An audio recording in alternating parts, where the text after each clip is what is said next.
মুক্তিযুদ্ধে ইন্দিরা গান্ধীর সাহসিকতাপূর্ণ নেতৃত্বে বাংলাদেশ বিজয়ী হয় বলে মন্তব্য করেছেন কংগ্রেস নেত্রী ও ওয়ানের সংসদ সদস্য প্রিয়াঙ্কা গান্ধী। সোমবার ভারতের সংসদে নিম্নকক্ষ লোকসভায় দেওয়া ভাষণে তিনি এ মন্তব্য করেন। ভাষণের শুরুতে 1971 সালে মুক্তিযুদ্ধে লড়াই করা সৈনিক সৈন্যদের প্রতি শ্রদ্ধা জানান প্রিয়াঙ্কা। একই সঙ্গে মুক্তিযুদ্ধের সময় ভারতের তৎকালীন প্রধানমন্ত্রী ইন্দিরা গান্ধীর সাহসিকতাপূর্ণ নেতৃত্ব ও ভূমিকার কথা তুলে ধরেন তিনি। এ সময় প্রিয়াঙ্কা গান্ধী বলেন, আজ বিজয় দিবস। প্রথমেই আমি স্যালুট জানাতে চাই সেই সব বীর সৈনিকদের যারা 71-এ আমাদের জন্য যুদ্ধ করেছিলেন।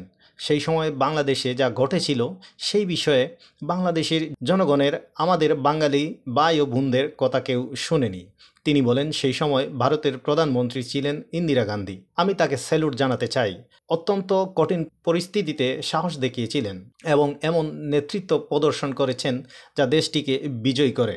লোকসভায় ভাষণে ভারতের রাজধানী নয়াদিল্লিতে দেশটির সেনাবাহিনীর সদর দপ্তরে 1971 সালে পাকিস্তানি সেনাবাহিনীর আত্মসমর্পণের মুহূর্তের দৃশ্যের একটি চিত্রকর্ম সরিয়ে ফেলার অভিযোগ করেন তিনি। প্রিয়াঙ্কা গান্ধী বলেন, দ্বিতীয় বিষয় হলো পাকিস্তানি সেনারা ভারতীয় সেনাবাহিনীর কাছে আত্মসমর্পণ করেছেন। এমন এক চিত্রকর্ম আজ সেনাবাহিনীর সদর দপ্তর থেকে সরিয়ে ফেলা হয়েছে।